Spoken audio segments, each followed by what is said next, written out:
My name is Karita, and I'm 32 years old. 6 months ago, I thought I had married into the perfect family. Marcus was charming, successful, and I believed he loved me completely. How wrong I was. What I didn't see were the dark secrets hidden behind closed doors, the violence waiting to explode. In one night, my fairy tale turned into a nightmare of blood and betrayal. At 3 a.m., as I collapsed on the police station floor, my husband's cold smile was all I could see through my swollen eyes. Let me know where you're watching from in the comments. Hit that like and subscribe button if you've ever missed the warning signs in a relationship. And stay with me. What happened to me could save someone you love. I grew up in a loving middle-class family in Sacramento. My parents worked hard to give me and my younger sister a good education. I became a nurse because I wanted to help people heal to make a difference in their most vulnerable moments. Before I met Marcus, I was living a comfortable life. I had my own apartment, a job I loved at Sacramento Memorial Hospital, and a close circle of friends. My previous relationship had ended badly when my boyfriend of 3 years cheated on me with a co-worker, but I had moved past it and was content with my independence. I met Marcus Harris on a busy Tuesday afternoon in the emergency room. He had brought in his mother Judith, who had fallen and sprained her ankle. While most family members were impatient or anxious in the ER, Marcus was different. He was attentive to his mother, but also unfailingly polite to the staff. When I came to check Judith's vitals, he smiled at me with warm brown eyes that crinkled at the corners. "Thank you for taking care of my mother," he said. "You must have the patience of a saint to deal with all of this chaos every day." That small moment of recognition of being seen in the midst of a hectic shift caught me off guard. Marcus was tall and well-dressed in a tailored suit that hinted at money, but it was his apparent kindness that drew me in. As I finished wrapping Judith's ankle, he asked for my number. Against hospital policy, I gave it to him. Our romance was a whirlwind. Marcus took me to restaurants where the menus had no prices. He surprised me with thoughtful gifts. A first edition of my favorite book earrings that matched my eyes exactly. He remembered every detail I shared about myself and seemed genuinely interested in my life, my work, my dreams. "I've never met anyone like you," he told me on our third date, kissing my hand. "You have such compassion, such strength. I think I'm falling in love with you, Karita." It was fast, too fast looking back. But at the time it felt like destiny. Marcus came from wealth. His family owned Harris Construction, a company that had built half the new developments in the county. His father, Harold, had started the business from nothing, according to Marcus, and now they were one of the most influential families in the area. Marcus worked as the company's legal counsel, protecting their interests and overseeing contracts. I met his parents a month into our relationship at their sprawling estate outside the city. The house was intimidating, all stone and glass with manicured gardens and a view of the mountains. Harold Harris was a large man, with Marcus's features hardened by age and ambition. He shook my hand firmly, appraising me with sharp eyes. "So you're the nurse who's caught my son's attention," he said. Good to see Marcus finally showing interest in someone substantial. Judith was petite and elegant, with carefully coloured blonde hair and a permanent smile that didn't quite reach her eyes. She hugged me warmly, but I noticed how she glanced at Harold before speaking as if seeking permission. "We're so happy to meet you, dear," she said. "Marcus has told us wonderful things. That first dinner, I was too nervous to notice what should have been obvious. How everyone deferred to Harold, how the conversation always bent to his interests and opinions. When Marcus disagreed with his father about a city council decision, Harold's face darkened and Marcus quickly backtracked. I also missed the significance of how Judith flinched when Harold raised his voice to call for more wine, or how the household staff seemed to walk on eggshells around him. There were other red flags I chose to ignore. Marcus occasionally checked my phone, claiming he was just curious about who was texting me. He made comments about my scrubs being unflattering and suggested I wear more makeup. He would sometimes show up at the hospital unannounced to surprise me, which meant my co-workers were always watching us. But these moments were balanced by his generosity, his apparent devotion, and the future he painted for us. After only 4 months, Marcus proposed during a weekend trip to Napa Valley. The ring was enormous, a family heirloom reset with additional diamonds. I said yes, without hesitation, swept up in the romance and the promise of belonging to this successful, powerful family. My best friend Tasha wasn't as enthusiastic. "You barely know him, Q," she said when I showed her the ring. "Don't you think this is moving way too fast?" "When you know," I replied, repeating Marcus's words. "He's different. His family is a bit intense, but they've welcomed me completely. Tasha looked skeptical. Just be careful, okay? Make sure this is what you really want. I dismissed her concerns as jealousy or overcaution. Other friends expressed similar reservations, but I defended Marcus and our relationship passionately. I was in love, and everyone else just couldn't see what I saw. The wedding was planned in just 2 months, an extravagant affair paid for entirely by Marcus's parents. I had little say in the arrangements. Judith and the wedding planner she hired made most decisions from the venue to the flowers to the guest list. My parents, simple people unused to such opulence, seemed overwhelmed by it all.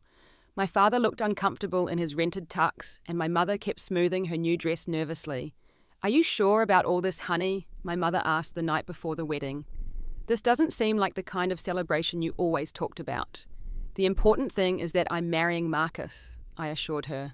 "The details don't matter." But there were moments during the planning that should have given me pause. When I suggested inviting some of my hospital friends, Marcus frowned. "Do we have to? They're not really our kind of people, are they?" "And the guest list is already finalized." When I wanted to wear my grandmother's simple pearl necklace as my something borrowed, Judith interceded. "Oh dear, that wouldn't match the Harris diamonds. Tradition dictates the bride wears the family jewels." The necklace she provided was stunning, but so heavy it left marks on my skin. On our wedding day, I was a nervous, beautiful stranger to myself in a designer gown I hadn't chosen. As I walked down the aisle on my father's arm, I caught Harold watching me with an intensity that made me shiver despite the warm June air. His eyes weren't proud or moved like a father-in-law should be. They were assessing, almost possessive. But I pushed the feeling aside and focused on Marcus waiting for me, with what I believed was love in his eyes. I had no idea I was walking into a prison of my own making. After our honeymoon in the Maldives, Marcus and I moved into a house on his family's compound. It wasn't the living situation I had imagined. I had assumed we would get our own place in the city, maybe a modern apartment, or a small house we could make our own. Instead, we occupied a guest house about 100 yards from the main mansion. It was beautifully appointed with everything new and expensive, but the proximity to Harold and Judith made it feel less like a newlywed home and more like an extension of their domain. "Isn't it perfect?" Marcus said, as he carried me over the threshold. "Dad had it completely renovated for us, and this way we can have dinner with my parents most nights. Family is everything to the Harrises." I smiled and nodded, trying to ignore my disappointment. After all, many cultures had extended family living arrangements.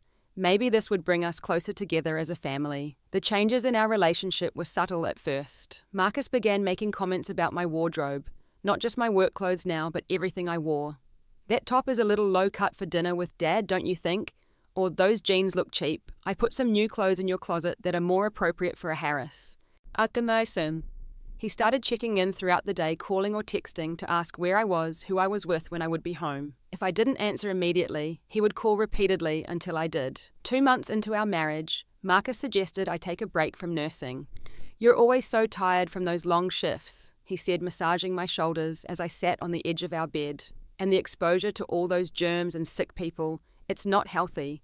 Besides, we don't need the money. Why not take some time to settle into being a Harris?" I resisted at first. "Nursing isn't just a job to me, Marcus. It's my calling. I love helping people." His hands stopped their gentle movement, gripping my shoulders a little too tightly. "I understand that, but things are different now. You have new responsibilities, new priorities. Besides, Dad thinks it reflects poorly on the family having you work those kind of hours with those kind of people." "Those kind of people," I repeated, confused. "You know what I mean. The lower classes, the sick, the unstable. A Harris woman has a certain image to maintain." We argued about it for weeks, but Marcus wore me down. He alternated between loving concern and cold disapproval until finally I submitted my resignation. I told myself it was temporary, just until we settled into married life. Marcus seemed so pleased when I agreed, showering me with affection and a diamond tennis bracelet to celebrate the beginning of our real life together. Without my job, I had little to occupy my time. I suggested redecorating our house, but Marcus informed me that his mother had worked with a designer on the space, and changing it would hurt her feelings. I thought about volunteering at the hospital, but Marcus pointed out that would defeat the purpose of leaving my job. I considered taking classes at the community college, but Marcus questioned why I would want to spend time with random strangers when I could be focusing on our home. Gradually, I saw my friends less and less. Marcus always had a reason why we couldn't meet Tasha for dinner or why I shouldn't go to a former co-worker's baby shower. Either he had already made plans for us with his business associates, or he wasn't feeling well and needed me home, or the friend in question had said something that disrespected our marriage.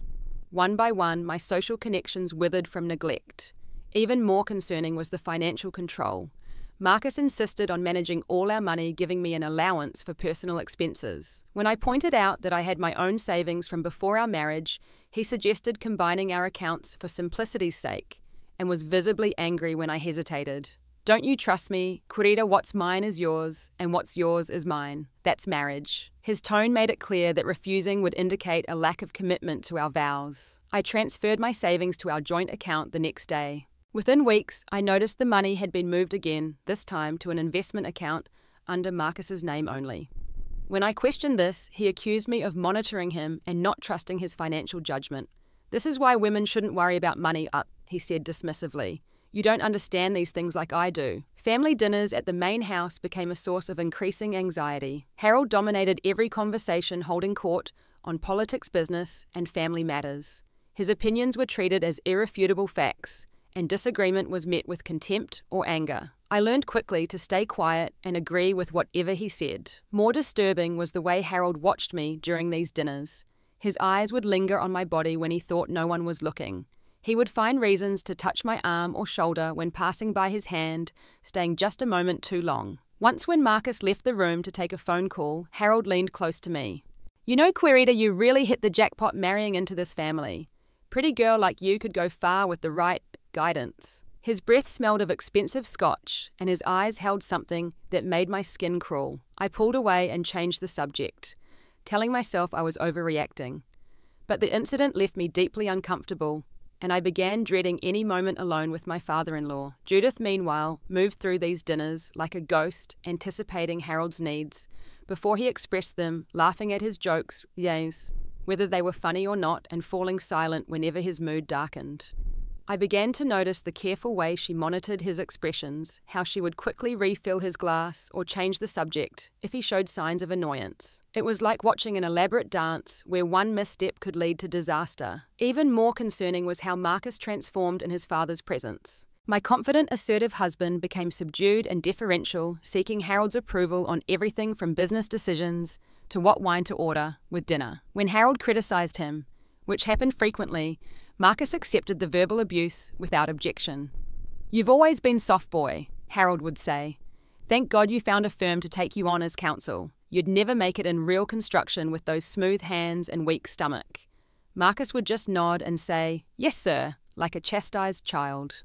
One evening I witnessed Harold fly into a rage when Judith served him overcooked steak.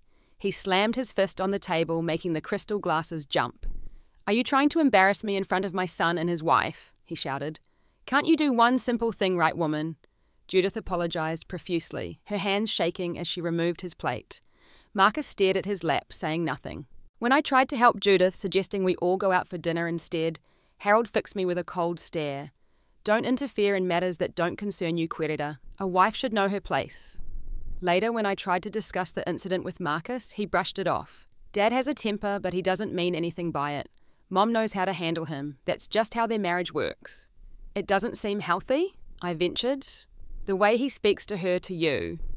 Marcus's expression hardened. Don't criticize my father. You don't understand our family dynamic. Dad built everything we have from nothing. He's earned the right to run his household as he sees fit. As the months passed, I became increasingly isolated and fearful. The beautiful house felt like a cage, the family compound a prison. I realized with growing horror that I had married into a family with deeply dysfunctional dynamics, where control and fear masqueraded as love and tradition. In desperation, I secretly reached out to my old friend Lisa from nursing school. She had moved to a town about 30 miles away and had been trying to contact me for months. Using a computer at the public library to avoid Marcus tracking my communications, I sent her an email explaining that I needed to see a friendly face. We arranged to meet when she would be driving through our area on her way back from visiting her sister. The plan was simple. Wait until Marcus was asleep, slip out to meet Lisa at an all-night diner, and be back before he woke up. I told myself it wasn't really lying, just creating a small space for myself where I could breathe freely again. I had no idea that this small act of independence would lead to the most terrifying night of my life. On the night everything changed, I lay awake beside Marcus watching the digital clock on our nightstand tick toward midnight. His breathing had settled into the deep, regular rhythm of sleep, but I waited another half hour to be certain before carefully sliding out from under the covers. I had laid out clothes in the bathroom earlier, jeans and a sweater that I could pull on quickly and silently. My heart pounded as I crept through our darkened house. Every creak of the floorboards sounded thunderous to my ears. I had told Lisa to park at the end of the long driveway that led to the compound near the main road where the sound of her car wouldn't alert anyone. As I slipped out the side door, the cool night air hit my face, and I felt a momentary surge of freedom. I hurried across the manicured lawn, staying in the shadows of the cypress trees that lined the property. The main house was dark and silent, but I still held my breath as I passed it, half expecting Harold to materialize on the porch, catching me in my escape. But nothing stirred, and I made it to Lisa's waiting car without incident. "Querida," Lisa whispered excitedly as I slid into the passenger seat. "I was starting to worry you weren't coming." The familiar face of my friend, her round cheeks, kind eyes, and curly hair pulled into a messy bun, brought tears to my eyes. I hadn't realized how much I'd missed normal human connection until that moment. "Let's go before someone sees us," I urged, glancing nervously back at the compound. Lisa drove us to a 24-hour diner about 15 minutes away, one of those retro places with vinyl booths and waitresses who called everyone honey. We settled into a corner booth far from the windows, and for the first time in months, I felt the knot in my chest loosen slightly. "Okay, Spill," Lisa said after we'd ordered coffee and pie. "What's going on with you? You've basically disappeared since the wedding. I've tried calling texting. I was starting to think you'd joined a cult or something." I laughed, but the sound was hollow. "Sometimes it feels like I have." Over the next hour, I told Lisa some of what had been happening. Marcus's controlling behavior, the isolation, the strange dynamics with his parents. I found myself downplaying the worst aspects, partly out of shame, and partly because saying it all out loud made it impossible to deny how bad things had become. Lisa listened, her expression growing increasingly concerned. "Q, this doesn't sound like a rough patch. This sounds like abuse." "It's not that simple," I said, the automatic defense springing to my lips. "Marcus loves me. He's just very traditional about marriage, and his father has a strong influence on him." "Has he hurt you?" Lisa asked bluntly. "No," I answered quickly. "No, it's nothing like that. He's never laid a hand on me." Lisa reached across the table and took my hand. "Abuse isn't just physical, Q. Control, isolation, financial manipulation. These are all forms of abuse too." I pulled my hand away, uncomfortable with the label she was trying to apply to my marriage. "You don't understand. Marcus is under a lot of pressure from his family. Once we've been married longer, things will get better. I just need to be patient." Lisa sighed, clearly unconvinced. "Well, I'm here for you, whatever you need. If things get worse, if you ever need a place to stay, my door is always open. No questions asked." We shifted to lighter topics after that. Her new job, mutual friends from nursing school, a movie she'd seen recently. For a brief time, I felt like my old self again, laughing and talking freely without measuring every word against possible repercussions. The relief was intoxicating. It wasn't until Lisa glanced at her watch that panic set in again. "Oh my God, it's almost 3 a.m, she said. "We've been here for hours." My stomach dropped. I had planned to be home by 2 at the latest, safely back in bed before Marcus had any chance of waking up. "I have to go. Now." Lisa drove me back, both of us tense with worry. "Text me when you're safely inside," she insisted as she dropped me at the end of the driveway. "And remember what I said. Anytime you need help, call me." I hugged her quickly. "Thank you for tonight. You don't know how much I needed this." "Promise me you'll be careful," she said, her eyes serious in the dim light of the car. "I promise." I watched her taillights disappear down the road before turning to face the dark compound. The house seemed to loom larger than usual against the night sky. I told myself everything would be fine. Marcus was a deep sleeper, and even if he had woken up, I could say I'd gone for a walk to clear my head after a nightmare. As I approached our house, I felt a surge of relief seeing all the lights were still off. I crept to the side door, inserted my key as quietly as possible, and slipped inside. The house was silent just as I'd left it. I allowed myself to breathe again, toeing off my shoes to pad silently through the kitchen toward our bedroom. That's when the living room lights suddenly blazed on, temporarily blinding me. "Where have you been, querida?" Marcus's voice was calm, but the kind of calm that precedes a storm. As my eyes adjusted, I saw him sitting in the armchair facing the door. He wasn't alone. Harold stood by the fireplace, his large frame tense with barely contained rage. Judith sat on the couch, her hands twisting in her lap, eyes red-rimmed as if she'd been crying. I couldn't sleep. I stammered, my heart racing. I went for a drive to clear my head. Harold snorted derisively. A drive? At 3 a.m, do you think we're idiots, girl? I looked to Marcus for support, but his expression was blank, unreadable. Marcus, I'm sorry if I worried you. I should have left a note. Who were you with? Marcus asked, his voice still unnervingly calm. No one, I lied automatically. I was alone. Harold stepped forward and I instinctively backed away. Your husband asked you a question and you're lying to his face. We saw you get into a car at the end of the driveway. We saw you with that woman. My blood ran cold. They had been watching me. How long had they known about my plans? Had they seen my communication with Lisa somehow? It was just an old friend, I admitted, trying to downplay the meeting. Lisa from nursing school. She was passing through town and we met for coffee. That's all. That's all. Harold's voice rose dangerously. Sneaking out in the middle of the night, lying to your husband, meeting some woman in secret. That's all. She's just a friend. I insisted, looking desperately at Marcus. Please, it was innocent. I just needed to talk to someone. Talk about what? Marcus finally stood, his face hardening. About us, about our family, airing our private business to outsiders. No, we just caught up on old times. I've been lonely, Marcus. I don't have anyone to talk to here. You have your husband, Harold cut in. You have family. That should be enough for any loyal wife. Judith spoke for the first time, her voice barely above a whisper. Harold, perhaps we should let them discuss this privately. It's late and… Shut up, Judith, Harold snapped without looking at her. This involves all of us. The Harris name, the Harris reputation. He advanced toward me, and the menace in his movement made my skin prickle with fear. I warned Marcus about you. I told him you weren't Harris material, too independent, too outspoken. But he insisted you could be molded, taught to understand our ways. Your ways, I repeated, anger beginning to cut through my fear. You mean controlling every aspect of someone's life, isolating them from friends and family, making them dependent on you for everything. Harold's face darkened with rage. You ungrateful little bitch. After everything we've given you, the lifestyle, the status, the Harris name, this is how you repay us, by sneaking around behind our backs. Behind your backs, I was shouting now, months of suppressed frustration boiling over.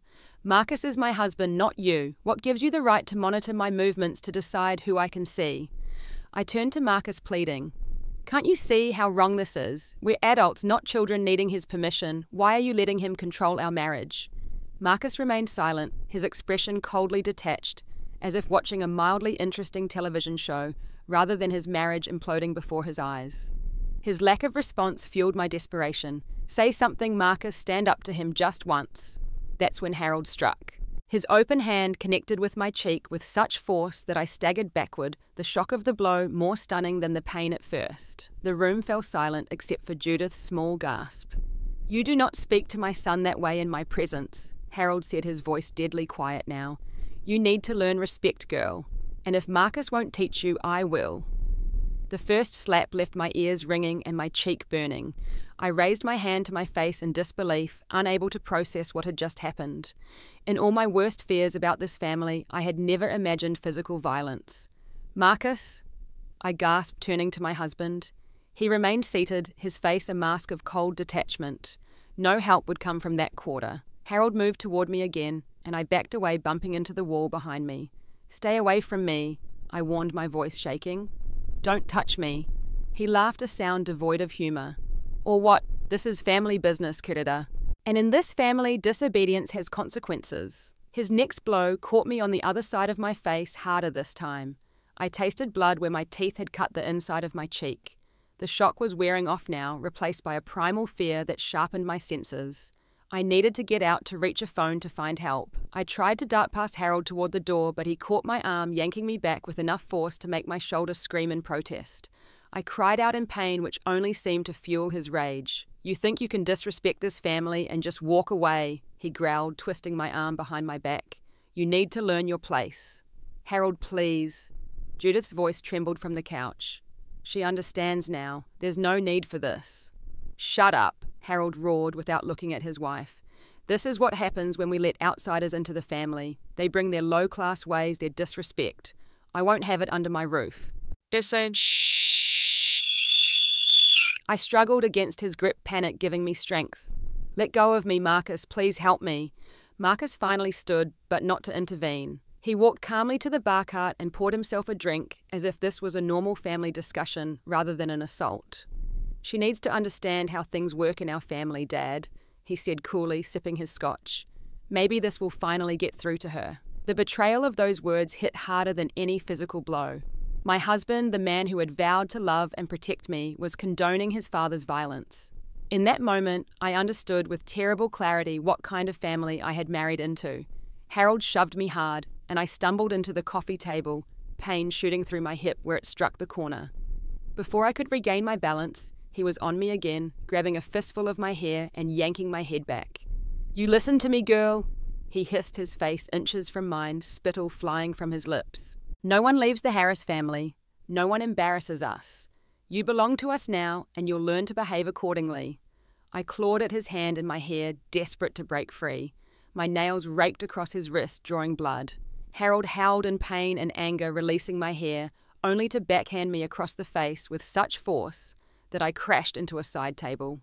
The decorative vase atop it shattered as I fell, ceramic shards cutting into my palms as I tried to catch myself. The room spun around me, pain blossoming in multiple places. My face, my hands, my ribs where I'd struck the table. I could feel warm blood trickling from my nose, taste it on my lips. Through my daze, I heard Judith crying softly, pleading with Harold to stop.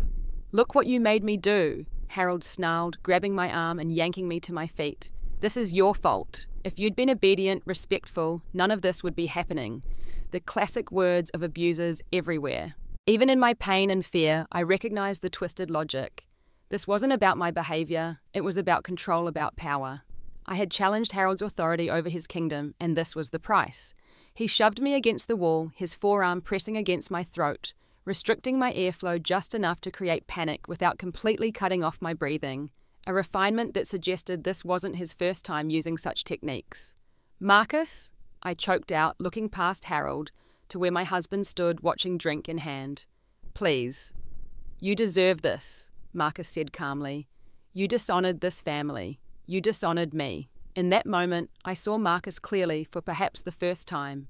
Not the charming, loving man I thought I had married, but his father's creation, molded by years of the same treatment I was now experiencing. The realization brought no comfort, only a deeper horror at the generational cycle of abuse I had unwittingly entered.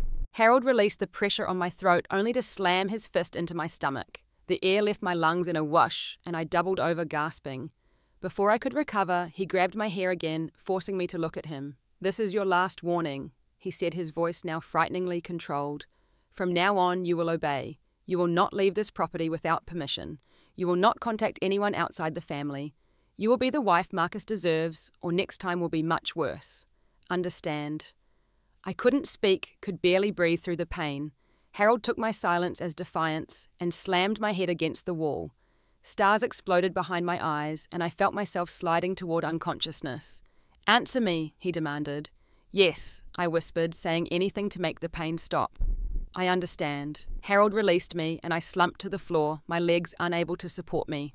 Through swollen eyes, I watched as he straightened his shirt, brushing off the evidence of violence, as if removing lint. "Clean yourself up," he ordered, "and remember what happens to women who forget their place in this family."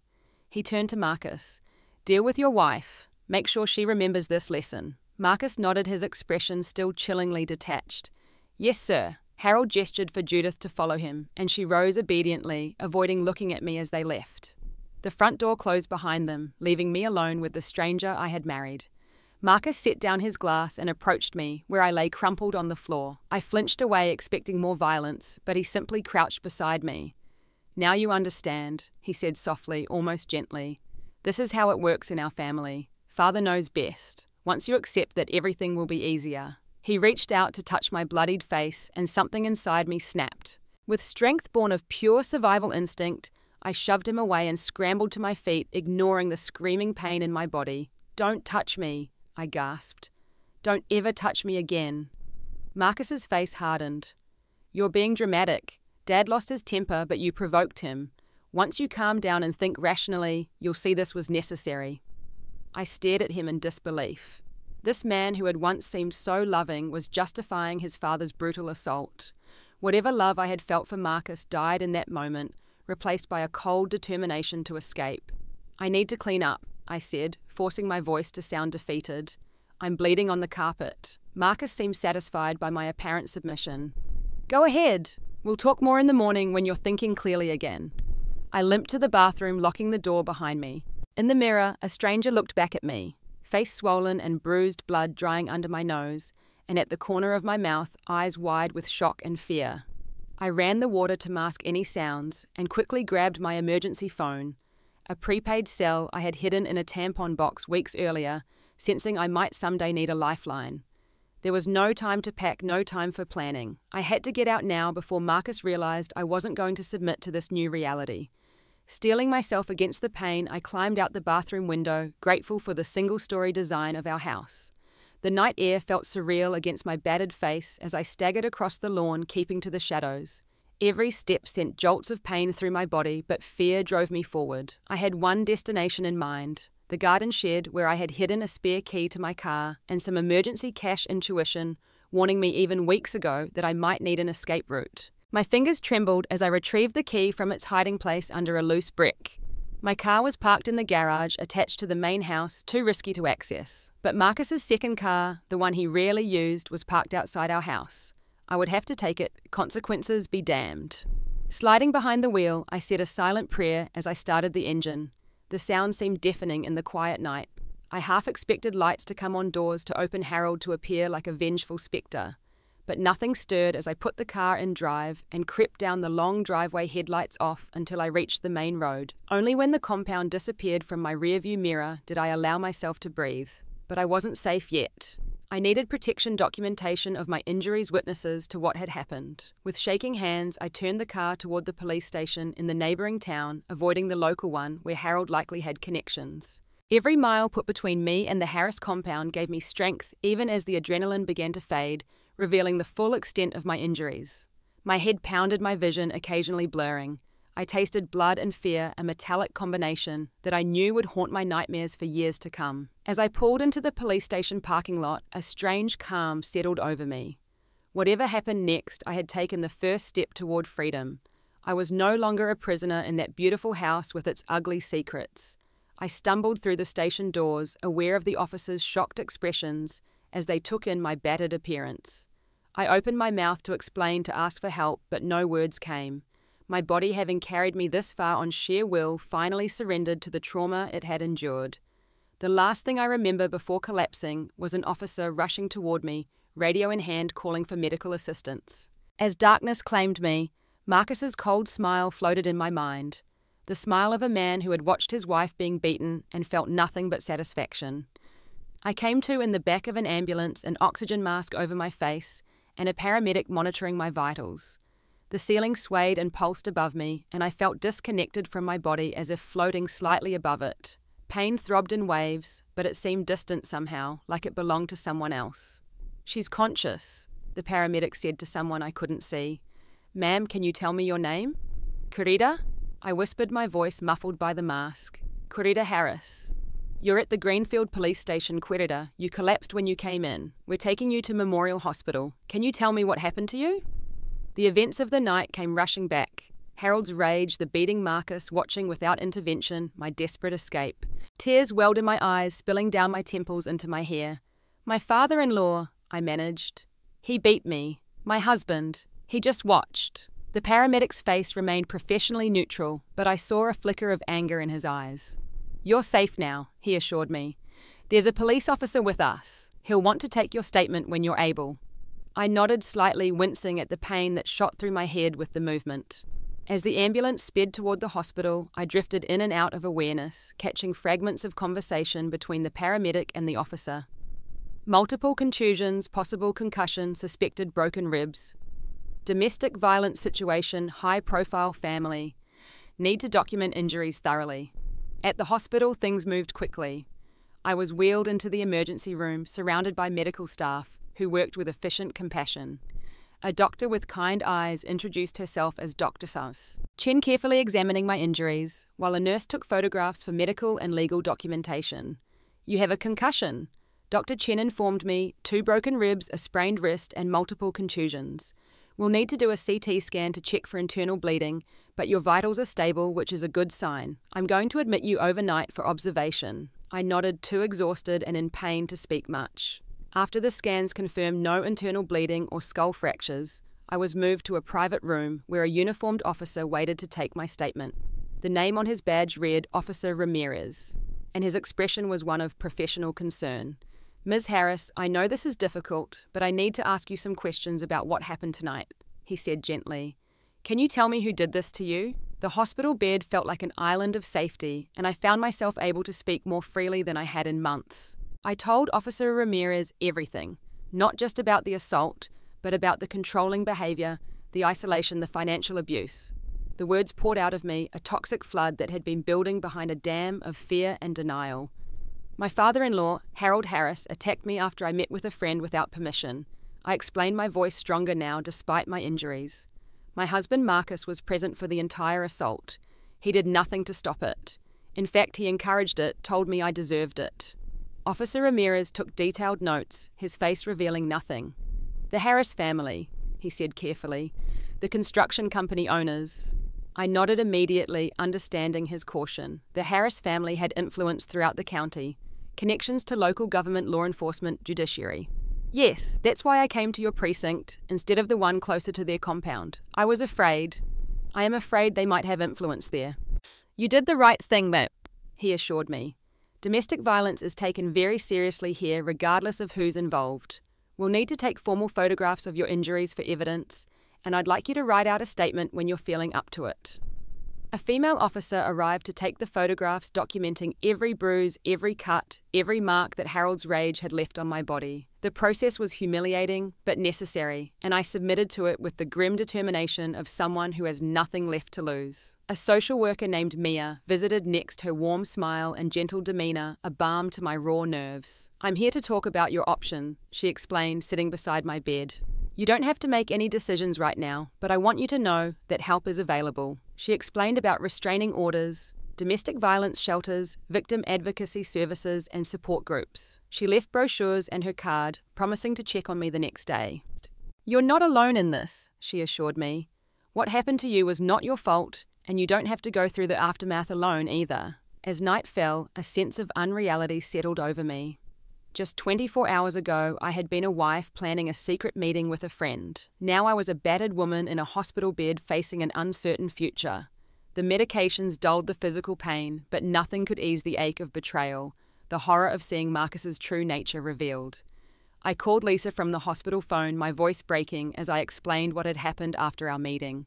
She cried with me, offering her home as a sanctuary when I was released. I'll come get you tomorrow, she promised. You're never going back there, Q. Never. Sleep came in fitful bursts, interrupted by nurses checking my vitals and nightmares that jolted me awake, heart racing. Harold's rage and Marcus's cold smile chasing me even in unconsciousness. In the quiet hours before dawn, I made a decision. I would not be a victim. I would not hide in shame. I would hold Harold accountable for his violence and Marcus for his complicity, whatever the cost.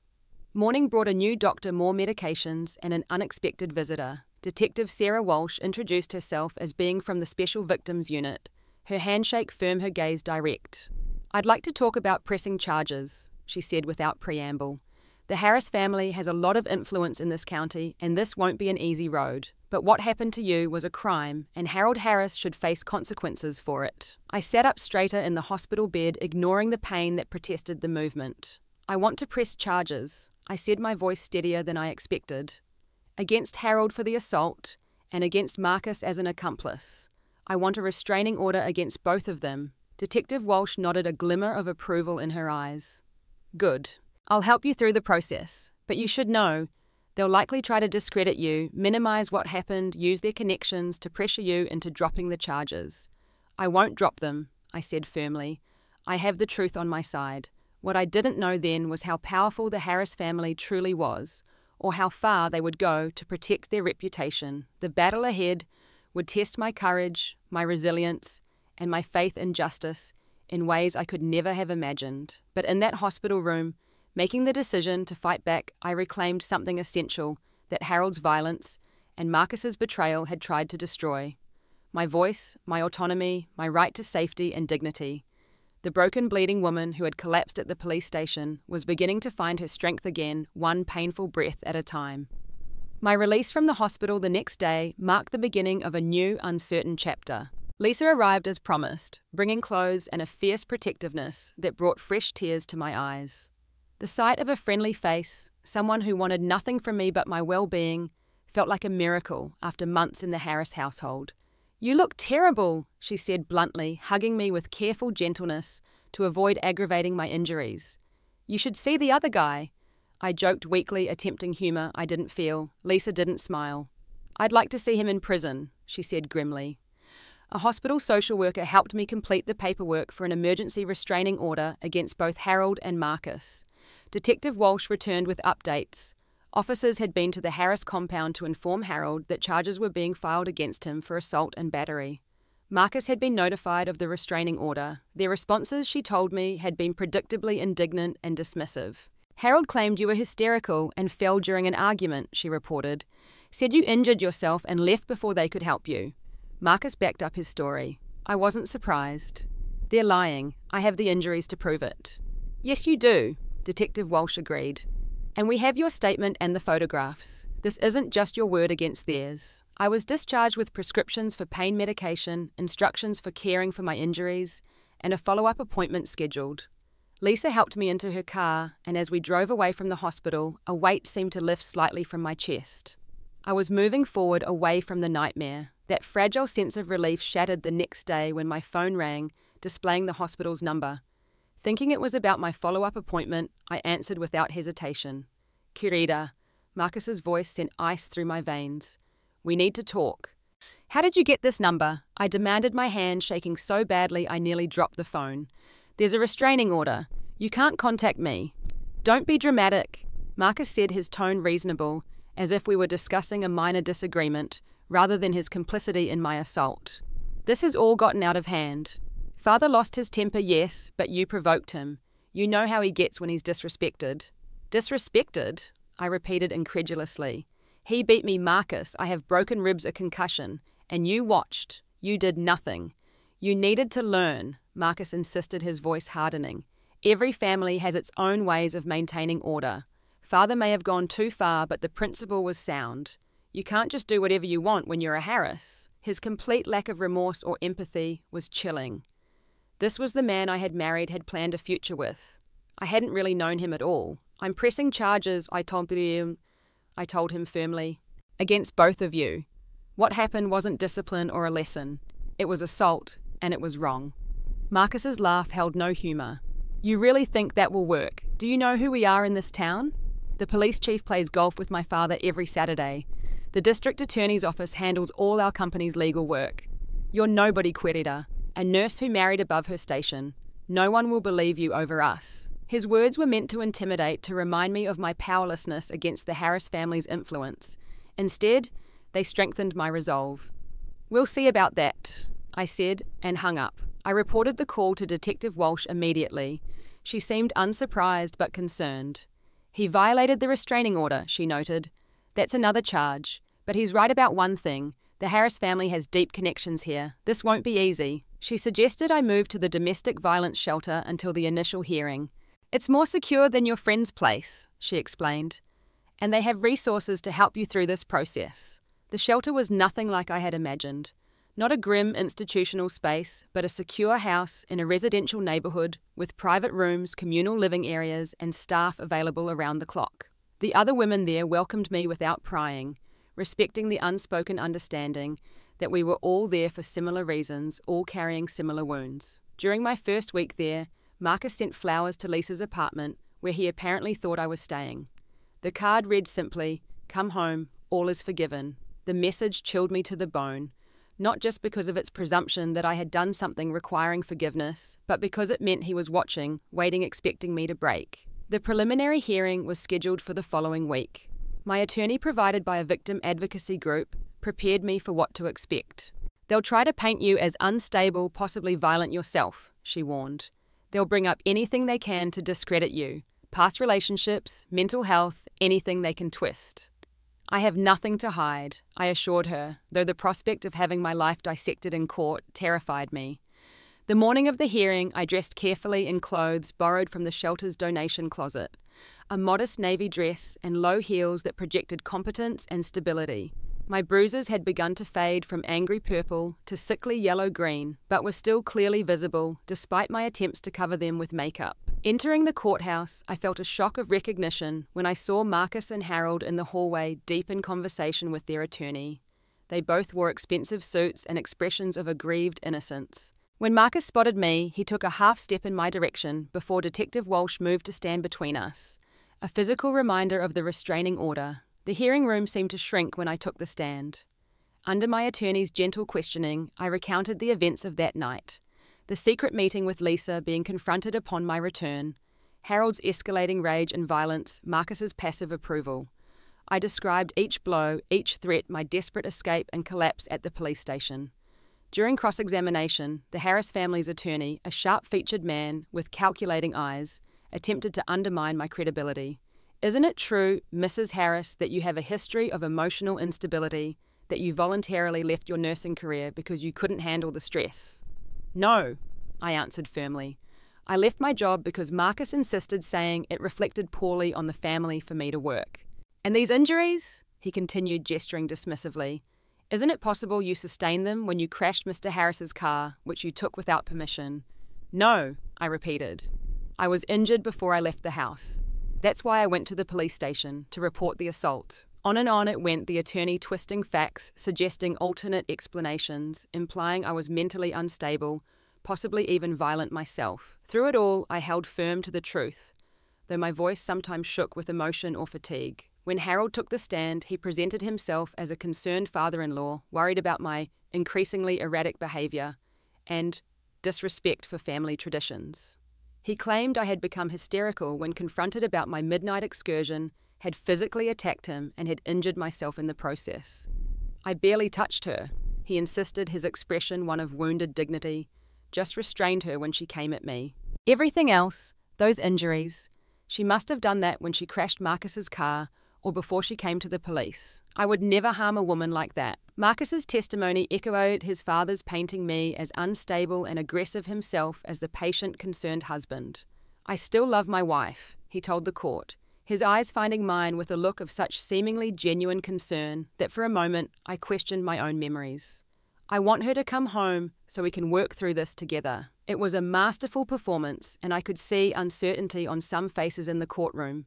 The Harris men were respected businessmen, pillars of the community. I was an outsider making serious allegations. Without corroborating witnesses, it was my word against theirs. Then came the surprise that changed everything. Judith Harris was called to the stand. She entered the courtroom with hesitant steps, avoiding looking at Harold or Marcus. Her hands trembled as she was sworn in. When asked to describe the events of that night, she took a deep breath and spoke in a quiet but clear voice. Harold beat her, she said simply. It wasn't the first time he's been violent, but it was the worst I've seen. Marcus did nothing to stop it. He approved. The courtroom fell silent.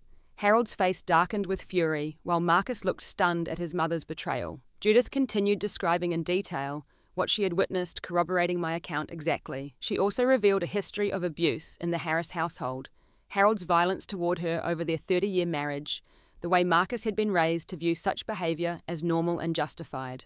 I should have spoken up years ago, she concluded, tears streaming down her face. I should have protected my son from becoming like his father, and I should have warned Querida about what she was marrying into. I'm sorry. Her testimony was devastating to the Harris men's case. The judge granted the permanent restraining order and referred the assault case to the district attorney for criminal prosecution. Harold was taken into custody immediately for violating the terms of his pre-hearing release by attempting to contact me through intermediaries. As the hearing concluded, I caught Judith's eye across the courtroom. She gave me a small, sad smile, not asking for forgiveness, but acknowledging a shared pain, a shared path to healing. In that moment, I felt an unexpected kinship with this woman who had been trapped in the cycle of abuse for decades longer than I had. Outside the courthouse, reporters waited hungry for details about the case against the prominent Harris family.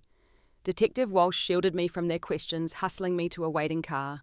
As we pulled away, I caught a glimpse of Marcus standing on the courthouse steps watching me leave. The look on his face wasn't love or remorse, but cold calculation. This wasn't over yet. But for the first time since that terrible night, I allowed myself to believe that justice might be possible, that I might someday reclaim not just my safety, but my life. The 6 months following the hearing were both the hardest and most transformative of my life. After Harold's arrest, the case against the Harris family expanded beyond my assault to include financial crimes uncovered during the investigation. It turned out that Judith had not just witnessed years of abuse. She had also kept detailed records of Harold's business dealings, many of which involved tax evasion, bribery of local officials, and money laundering.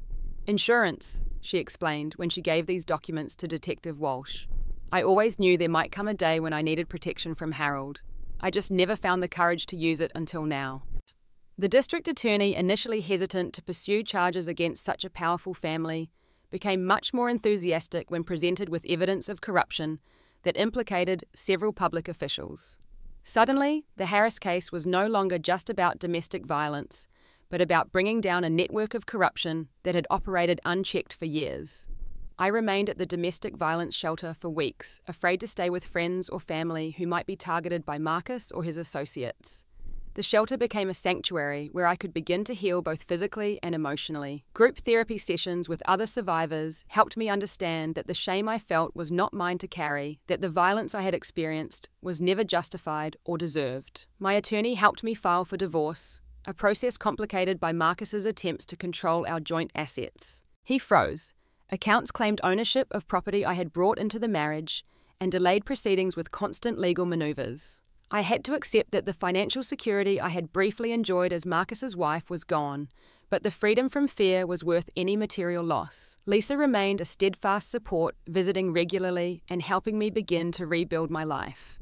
"You know you can stay with me once you're ready to leave the shelter," she offered. "I have the spare room all set up." "I can't put you at risk," I protested. "Marcus knows where you live. He's still out on bail." "Then we'll both move," she said simply. "I've been thinking about relocating anyway. New start for both of us." Her unwavering friendship was a lifeline during the darkest moments. When nightmares kept me awake, when anxiety made everyday tasks seem insurmountable, when the future looked bleak and uncertain. She reminded me of who I had been before the Harris family, the strong, capable woman who had somehow gotten lost in Marcus's manipulations. Gradually, I began to reclaim pieces of myself. I contacted former nursing colleagues, tentatively renewing professional connections that Marcus had severed. I opened a new bank account in my name only. I met with a therapist specializing in trauma, beginning the long process of understanding and healing the psychological wounds that ran even deeper than the physical ones. 3 months after the hearing, Harold's trial for assault began. The evidence against him was substantial. My documented injuries, Judith's testimony records of previous incidents involving household staff and business associates. Still, the Harris legal team fought viciously, bringing in character witnesses to testify to Harold's upstanding reputation and attempting to portray me as the aggressor. Taking the stand to testify against Harold was one of the hardest things I've ever done. Facing him across the courtroom, feeling his cold eyes on me as I recounted in detail the violence he had inflicted, required every ounce of courage I possessed. Marcus sat behind his father throughout the proceedings, his expression unreadable, but his message clear. He stood with Harold, not with his wife. After 2 weeks of testimony, the jury reached a verdict guilty on all counts. Harold was sentenced to 7 years in prison, a term that might have been longer if not for his age and health considerations. As the bailiff led him away, he turned to glare at me one last time, his face contorted with hatred. I held his gaze steadily, refusing to be intimidated any longer. The case against Marcus was more complex. While he hadn't physically assaulted me, his failure to intervene and his tacit approval constituted a form of complicity under state law. Additionally, the financial investigation had revealed his involvement in many of his father's illegal activities.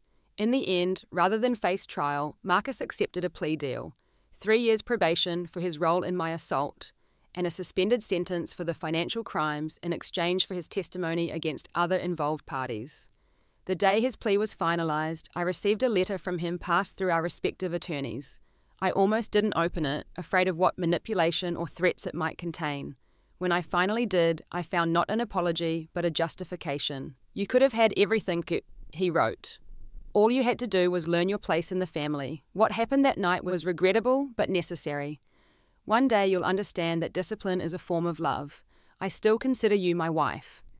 I burned the letter, watching the paper curl and blacken, taking with it the last vestiges of any feeling I might have had for the man I once believed loved me. A year after the assault, I stood in the doorway of my new apartment in a city 3 hours from the Harris compound. It was small but bright, decorated with second-hand furniture and a few treasured possessions I had managed to recover from my married life. Lisa had helped me move in, having taken a job at the same hospital where I had secured a position in the emergency department, returning to the nursing work I loved. "It's perfect," Lisa declared, setting down the last box. "New city, new job, new life. New me," I added, though that wasn't quite right. It wasn't that I had become someone new, rather I had rediscovered the person I had been before Marcus. Strong, independent, compassionate, and added layers of hard-won wisdom and resilience. The journey hadn't been easy, and it wasn't over. I still jumped at unexpected sounds, still had nightmares about Harold's rage and Marcus's cold smile. I still struggled with trust, with intimacy, with the lingering effects of trauma. But I was moving forward one day at a time, rebuilding a life on my own terms. In the quiet moments, I often thought about Judith. After testifying against her husband and son, she had moved across the country to live with her sister, filing for divorce after 32 years of marriage. We exchanged occasional emails, brief, careful communications between two women bound by shared experience, but still learning how to exist outside the shadow of the Harris men. "I'm taking an art class," she wrote in her last message. "Something I always wanted to do, but Harold thought was frivolous. It's strange how something so simple can feel so revolutionary." I understood exactly what she meant. Every decision I made independently, every boundary I established, every moment of joy I experienced, felt like an act of revolution against the control that had been imposed on me. Each step away from victimhood and toward survivorship was a victory, small but significant. Part of my healing journey involved speaking out. I began volunteering with the domestic violence organization that had helped me, sharing my story with other women still trapped in the cycle of abuse. "If I could escape, so can you," I told them. "If I could rebuild, so can you." Some nights, I still woke, gasping from dreams where I was back in that house, Harold's hands around my throat, Marcus watching impassively. On those nights, I would get up and stand by the window of my apartment, looking out at the city lights, reminding myself that I was free, that I was safe, that I had survived. The physical scars had faded, but the lessons remained. I had learned to trust my instincts, to recognize the early warning signs of control and manipulation, to value my independence above material comfort or social status.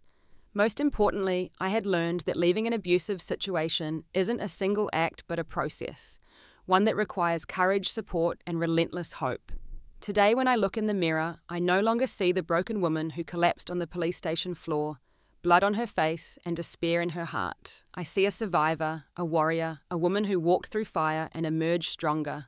The path hasn't been easy, and there are still difficult days ahead, but I'm walking it on my own terms, in my own way, at my own pace. If you're watching this and something in my story resonates with you, please know you're not alone. The cycle of abuse can be broken. There is help available, and there is life. Real, joyful, autonomous life on the other side of fear. Have you recognized warning signs of abuse in your own relationship or in someone you care about?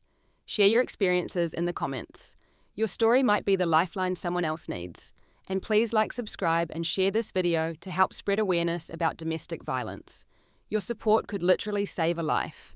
Thank you for listening to my journey, and remember, you deserve safety, respect, and love, always.